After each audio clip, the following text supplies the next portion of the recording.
Hello friends, आज मैं आपके साथ इकोनॉमिक्स का एक और टॉपिक लेके आया हूँ और टॉपिक का नाम है नेशनल इनकम के under income method. National income को निकालने के तीन मेथड्स हैं: income method, expenditure method, value added method. Value added method की वीडियो मैं ऑलरेडी अपलोड कर चुका हूँ, उसका भी लिंक आपको इस वीडियो के डिस्क्रिप्शन में मिल जाएगा और एक्सपेंडिचर मेथड की वीडियो का भी लिंक आपको इस वीडियो के डिस्क्रिप्शन में मिल जाएगा। शुरू करने से पहले बता दूं कि अगर आप ये वीडियो एआई वॉइस में सुन रहे हैं तो आप वीडियो की सेटिंग्स में जाके वॉइस जो है वो चेंज कर सकते हैं, ओरिजिनल वॉइस को सुन सकते हैं। चलिए विदाउट वेस्टिंग एनी टाइम शुरू करते हैं। The income method measures national income at the phase of factor payments made to primary factors for the use of their factor services. तो बेसिकली इनकम मेथड में हम नेशनल इनकम निकालते हैं। जो भी फैक्टर्स ऑफ प्रोडक्शन होते हैं उनको, जो भी इनकम्स जनरेट होती हैं उन इनकम्स को कंसीडर करके हम नेशनल इनकम निकालते हैं। ठीक है। Under this method, national income is calculated by adding up all the incomes generated in the course of producing national product. National product को बनाने के लिए जितने भी फैक्टर इनकम्स जनरेट हुए उन सबको कंसीडर किया जाता है। फैक्टर इनकम्स क्या होते हैं? Incomes of factors of production. जैसे लैंड, लेबर, कैपिटल, एंटरप्रेन्योर, ये फैक्टर्स ऑफ प्रोडक्शन है। इनको जो फैक्टर इनकम्स मिलती हैं उनको कंसीडर किया जाता है। फैक्टर इनकम्स भी कई टाइप की होती हैं जो हम डिस्कस करेंगे। National income is taken as a sum total of all the incomes accruing to the primary factors of production used in producing the national product। वही बात दोबारा थोड़ा इंट्रोडक्शन बढ़ाने के लिए कि नेशनल इनकम क्या होता है? सम total of all the factor incomes. जो भी फैक्टर इनकम्स होती हैं गुड्स एंड सर्विसेज प्रोड्यूस करने के लिए, जो भी फैक्टर इनकम्स जनरेट होती हैं उनको कंसिडर किया जाता है। This method of calculating national income involves the following steps। तो step one, classification of enterprises. Enterprises को क्लासीफाई किया जाता है। In the first stage, production enterprises which employ factor services are identified. Factor services को identify किया जाता है। These enterprises are classified into various industrial groups such as agriculture sector में देखा जाएगा, माइनिंग सेक्टर में देखा जाएगा, फॉरेस्ट्री में देखा जाएगा, manufacturing, electricity, trade, transport, communication, banking, insurance, government, professional etcetera. इस सारे सेक्टर्स में देखा जाएगा कि भाई फैक्टर इनकम्स कैसे जनरेट हो रही हैं, फैक्टर सर्विसेज कौन से हैं जिनको हम इनकम दे रहे हैं काम करवाने के लिए। तो एक बार ये पता लग गया। दूसरा, क्लासिफिकेशन ऑफ इनकम कैटेगरी, किस इनकम कैटेगरी में आते हैं। In the second stage, the factor incomes are grouped under different categories. कैसे? Factors of production are traditionally classified into 4 categories, जैसे कि land, labour, capital and entrepreneur. Accordingly factor payments comprise rent, wages, interest and profit. तो हम consider करेंगे कौन सा factor है, factor के हिसाब से उसको तनख्वाह मिलेगी ना। However, in national income accounting, factors of production are classified into two primary factors, namely labor and capital। तो जब भी हम नेशनल इनकम अकाउंटिंग के टर्म्स में देखते हैं तो बेसिकली दो ही फैक्टर्स के जो हैं कंसिडर करते हैं, दो ही फैक्टर्स को, लेबर को और कैपिटल को। ठीक है। In some production activities, however, labor and capital are provided by the same persons। Labour भी प्रोवाइड कर रहा होता है और अपनी कैपिटल भी प्रोवाइड कर रहा होता है। वो कुछ केसेस में होता है, वो भी मैं आपके साथ डिस्कस करूंगा। Accordingly factor income is classified into 3 broad categories. तो सबसे पहले आ जाती है लेबर इनकम और कंपनसेशन ऑफ एम्प्लॉइज, कि आप कहीं काम करते हो और आपको पैसे मिल रहे हैं। Labour income is also known as compensation of employees, is the income from the work done for others। किसी और के अंडर काम कर रहे हो, किसी और के लिए काम कर रहे हो, जो भी पैसा मिल रहा है उसको लेबर इनकम या compensation of employees कहेंगे। It is the payment to the workers for their labor। अपनी लेबर सर्विसेज को देने के लिए उनको पैसा मिलता है। It is the payment made by producers to their employees in the form of wages and salaries and other payments made in cash and kind and social security benefits। तो अपने एम्प्लॉयज़ को एम्प्लॉयर्स देते हैं wages and salaries, और other payments जैसे cash और kind में भी दे देते हैं, सोशल सिक्योरिटी बेनिफिट्स भी देते हैं। ठीक है। Labour income includes, labour income में क्या क्या जाता है? A, wages and salaries in cash, including bonus मिल जाता है, कमीशन मिल जाता है, डीएनएस अलाउंस मिल जाते हैं, ट्रैवलिंग अलाउंस मिलते हैं टू ट्रैवल, के दूर दूर तक जाना हो। ठीक है। To travel to and from, मतलब आने जाने का, जो भी आपने इधर उधर ट्रैवलिंग करनी है फ्रॉम वर्क प्लेस वगैरह वगैरह। ठीक है। एंड लीव, ट्रैवल जो लीव मिलती है, ट्रैवल कमीशन या इसको कंसेशन भी कह सकते हैं, ठीक है। बेसिकली आप सरकारी एम्प्लॉई हो तो आपको 3-4 साल के बाद एक ट्रैवल कंसेशंस मिलती हैं, आप 3-4 साल के बाद घूमने फिरने जा सकते हो। सिक लीव अलाउंस वगैरह भी होती हैं, तो basically wages and salaries in cash मिलती हैं, उसमें काफ़ी कुछ आ जाता है। Note that travelling allowance in business is not included. जो बिजनेसमैन है उसके ट्रैवलिंग अलाउंस इसमें नहीं आएंगे, जो एम्प्लॉई है सिर्फ उसी के आएंगे। नेक्स्ट आ जाता है सप्लीमेंट्री लेबर इनकम।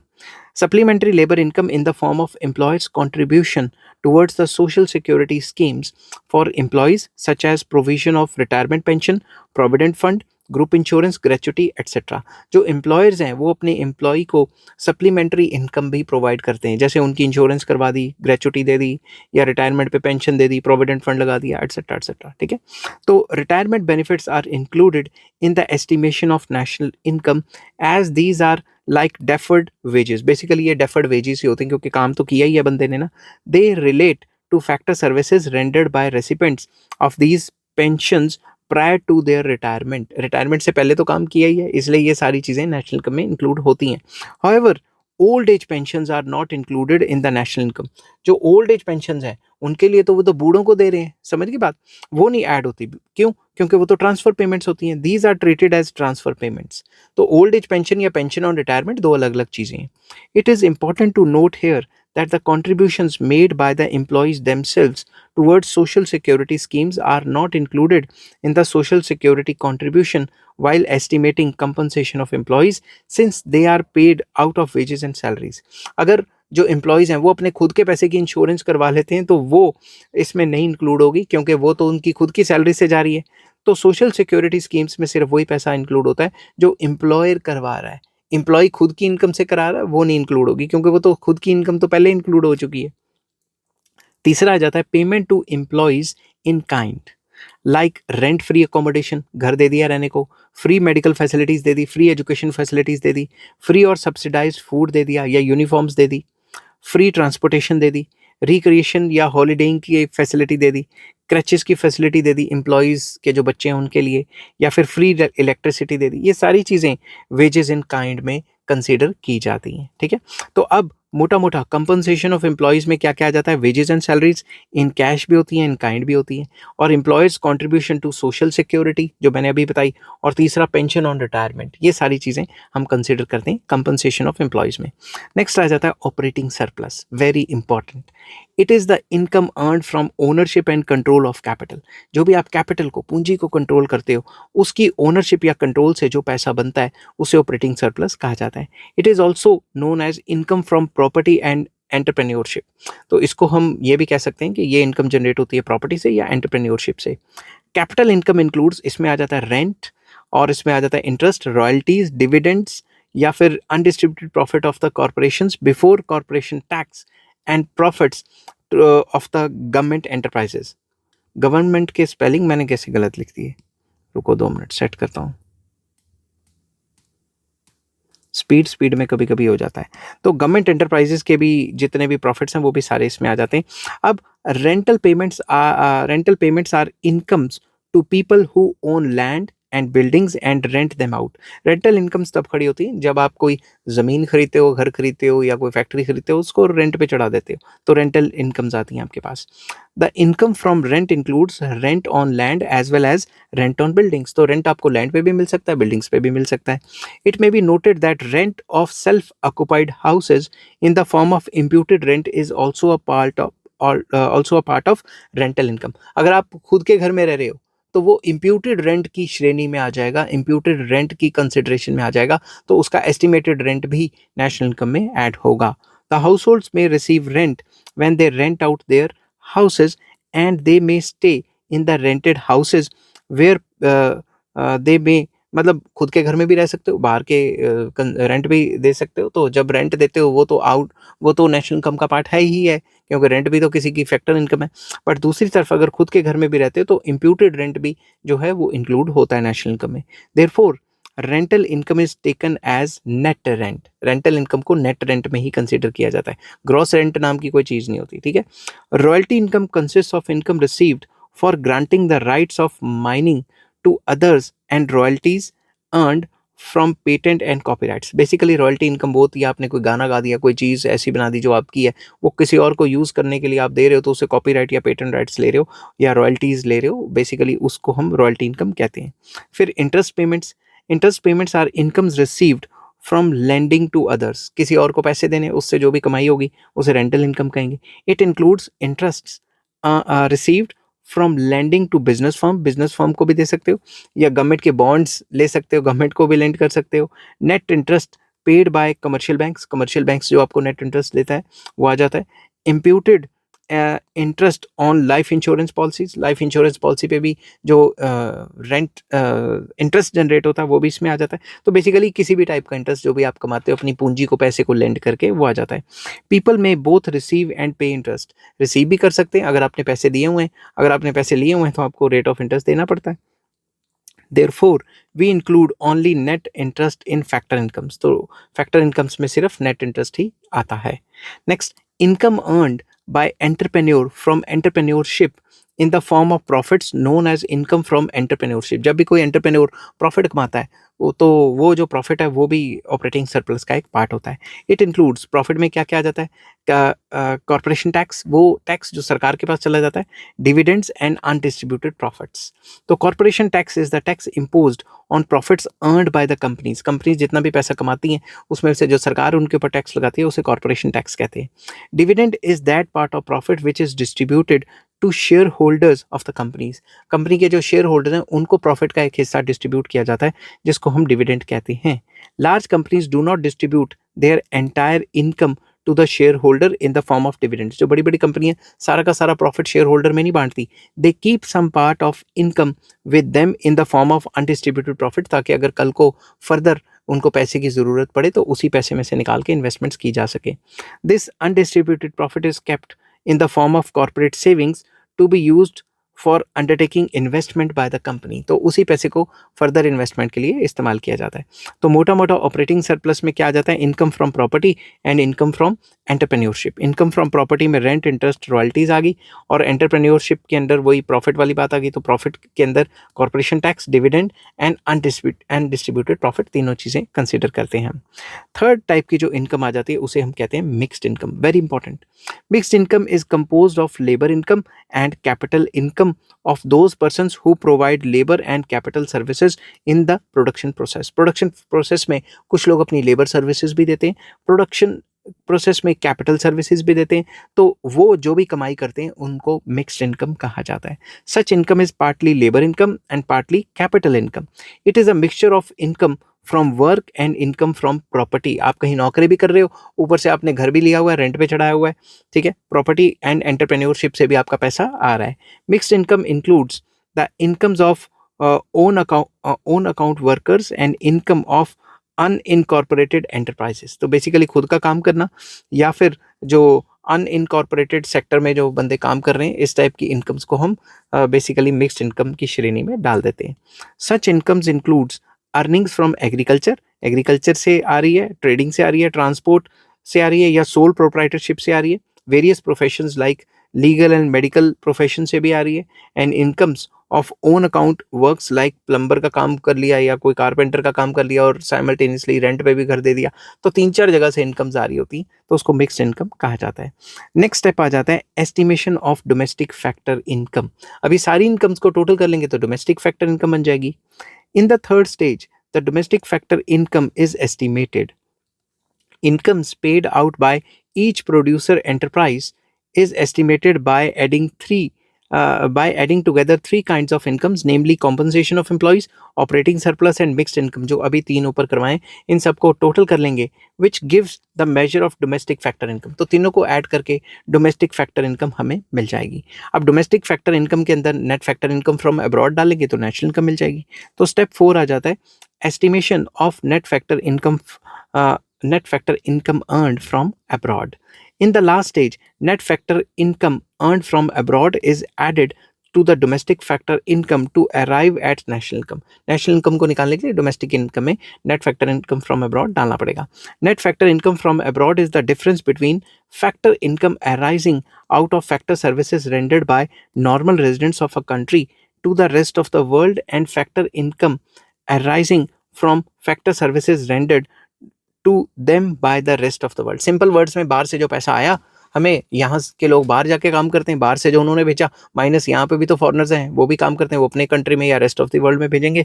तो जो भी पैसा बाहर से हमने कमाई करके लाया, ठीक है, माइनस जो हमने भेजा, उसका जो नेट रिजल्ट निकलेगा उसे net factor income from abroad कहा जाता है। ठीक है, तो नेशनल इनकम का फाइनल फार्मूला क्या हुआ?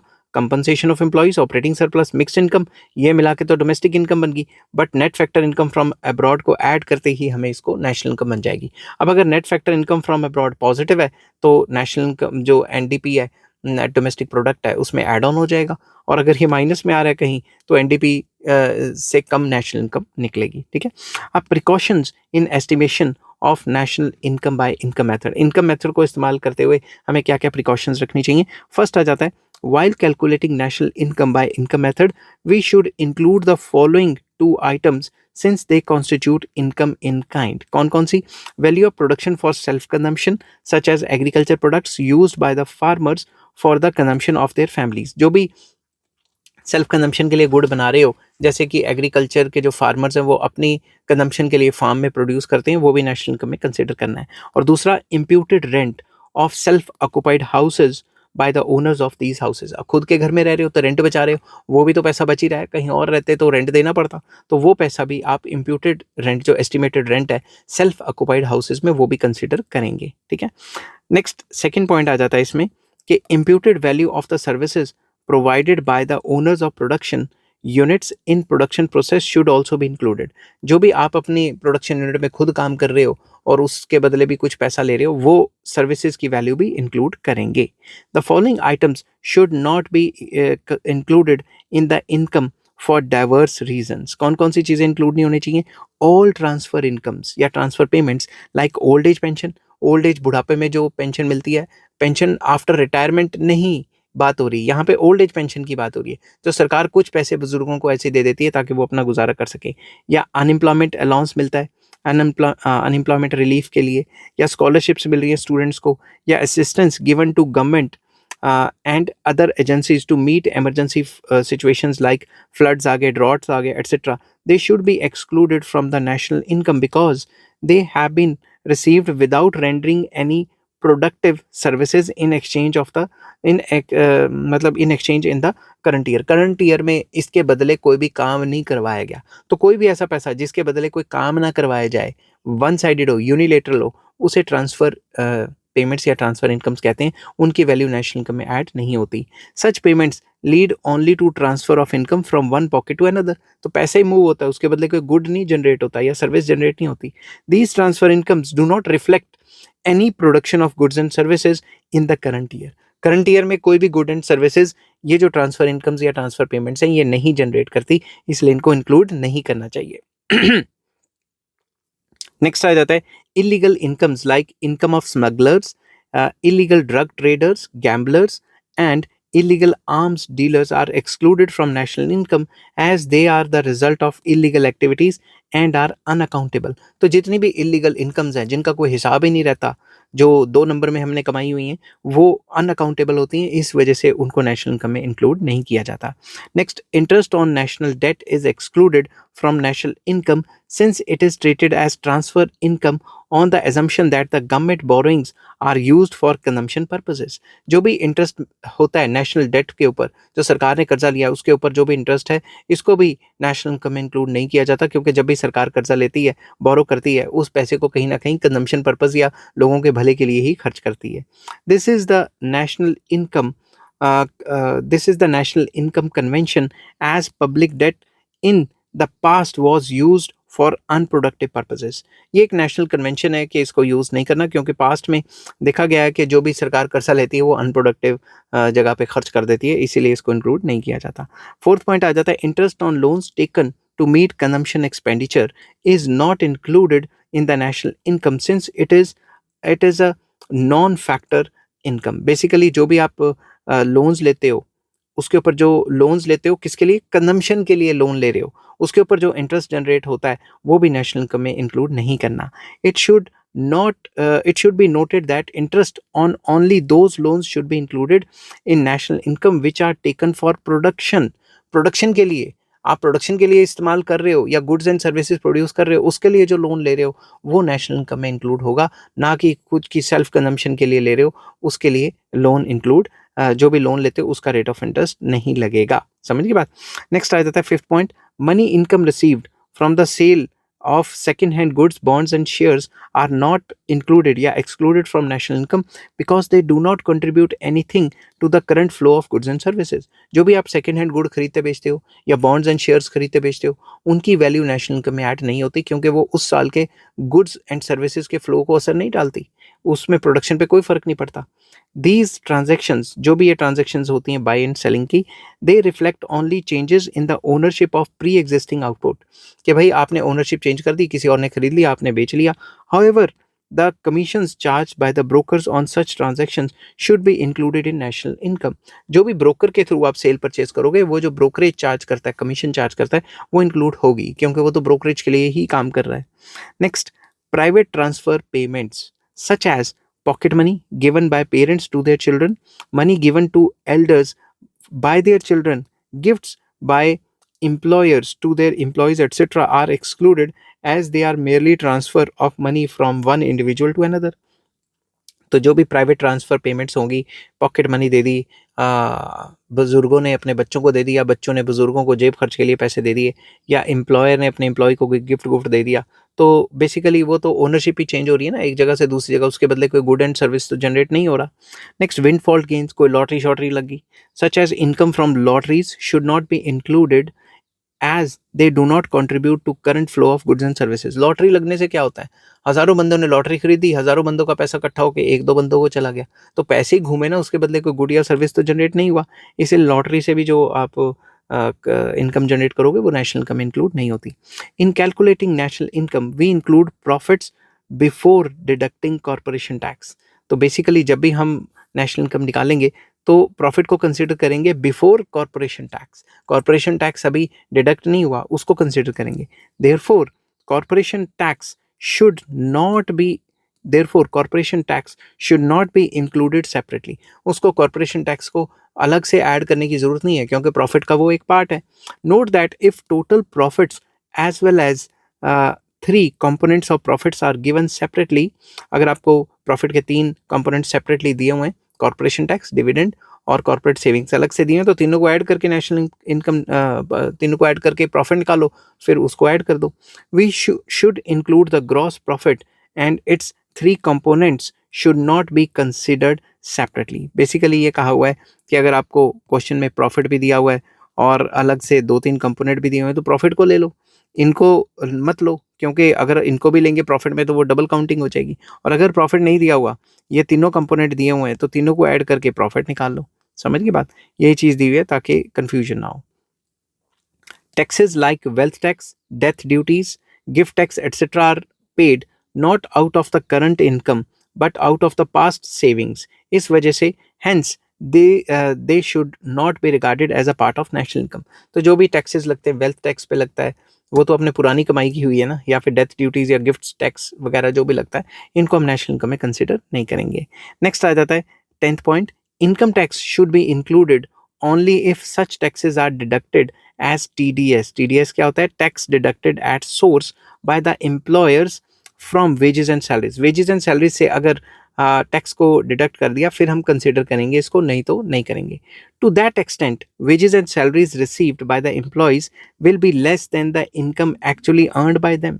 उनको जो मिलता है पैसा वो TDS कट के मिलता है, तो जो रिसीव हुआ वो तो कम हुआ। समझ की बात। However if income tax is paid by individuals themselves out of the wages and salaries, income tax should not be counted separately. तो बेसिकली वो अगर अपना फर्दर जो इनकम टैक्स खुद भर रहे हैं, तो इनकम टैक्स को सेपरेटली करने की ज़रूरत नहीं है, क्योंकि इनकम टैक्स भरेंगे तो उनकी नेट इनकम तो अपने आप ही कम हो जाएगी। In general income tax paid by employees should not be included separately in calculation of national income. तो वो जो सेपरेटली भरते हैं उनको अलग से दिखाने की ज़रूरत नहीं है, तो इनकम टैक्स को कंसिडर करने की ज़रूरत नहीं पड़ती। अब आ जाता है difficulties in the estimation of income of national income by income method. Income method को कंसिडर करते हैं जब भी हम इस्तेमाल करते हैं तो कौन कौन सी प्रॉब्लम्स आ जाती हैं। थोड़ा सा इंट्रोडक्शन लिखना है। Estimation of income method, national income by income method poses various types of difficulties. The major difficulties are discuss as under. तो फर्स्ट पॉइंट आ जाता है, firstly it is difficult to estimate mixed income. हमें कैसे पता लगेगा कौन सा बंदा कितने कितने सोर्सेज से पैसा कमा रहा है। Mixed incomes are earned by the unincorporated sector and it is difficult to get reliable information from the unorganized sector। जो unincorporated या unorganized sector है उसका हिसाब रखना बड़ा मुश्किल है, तो हमें पता ही नहीं लगेगा कि मिक्स्ड इनकम कहाँ कहाँ से आ रही है। Second point, interest on national debt is not included in national income as per National Income Convention on the assumption that government borrowings are used for consumption purposes और अनप्रोडक्टिव पर्पसेस। ये भी एक क्वेश्चनेबल चीज़ है कि हम national date जो भी ले रहे हैं उसके बदले जो रेट ऑफ इंटरेस्ट दे रहे हैं उसको कंसीडर ही नहीं कर रहे। जब रेट ऑफ इंटरेस्ट को कंसीडर क्यों नहीं कर रहे? क्योंकि ये माना जाता है, ये कन्वेंशन है कि भाई जो भी सरकार कर्जा लेती है वो अनप्रोडक्टिव पर्पज़ के लिए खर्च करती है या कंजम्पशन पर्पज़ के लिए खर्च करती है। However some economists object to this since a part of government borrowings is used for productive purposes also। तो कुछ इकोनॉमिस्ट इस पे ऑब्जेक्ट करते हैं, क्वेश्चन करते हैं कि भाई सारा का सारा सरकार अनप्रोडक्टिव तो खर्चा करती नहीं, कुछ ना कुछ प्रोडक्टिव भी करती होगी, तो हमें इसको कंसिडर करना चाहिए। नेक्स्ट आ जाता है, incomes received are generally calculated from income tax returns. जो भी इनकम्स रिसीव्ड होती हैं दे आर जनरली, हम कैसे कैलकुलेट करते हैं? इनकम टैक्स रिटर्न्स को देख के। Therefore income method is of limited use in underdeveloped countries because a very small part of income earners are taxpayers in these countries। Incomes हमें कैसे पता लगेंगी? जो बंदे टैक्स भरेंगे उसी के हिसाब से पता लगाएंगे ना। मगर अंडर डेवलप्ड कंट्रीज़ में लोग इनकम टैक्स ही नहीं भरते, या ऐसी स्लैब अपनी खर्चे दिखा के कर लेते हैं कि इनकम जनरेट ही नहीं हो पाती। तो सिंपल वर्ड्स में अगर वो टैक्स की चोरी कर रहे हैं तो हमें पता ही नहीं लग पाएगा कि इनकम कितनी जनरेट हुई और नेशनल इनकम अच्छे से नहीं निकाल पाएंगे। तो इसको कंक्लूड करते हैं मेथड को। Income method of estimating national income is useful because it provides information about distribution of national income among various factors of production in national income। ये मेथड इसलिए इंपॉर्टेंट है क्योंकि हमें बताता है कि कैसे नेशनल इनकम या नेशनल आउटपुट डिस्ट्रीब्यूट होती है अमंग फैक्टर्स ऑफ प्रोडक्शन। ये फैक्टर्स ऑफ प्रोडक्शन को जोर देता है। आई होप ये वीडियो आपको पसंद आई होगी। अगर पसंद आती है तो please like, share and subscribe. Next topic मैं आपके साथ करूँगा एक्सपेंडिचर मेथड का। Till then take care, bye bye.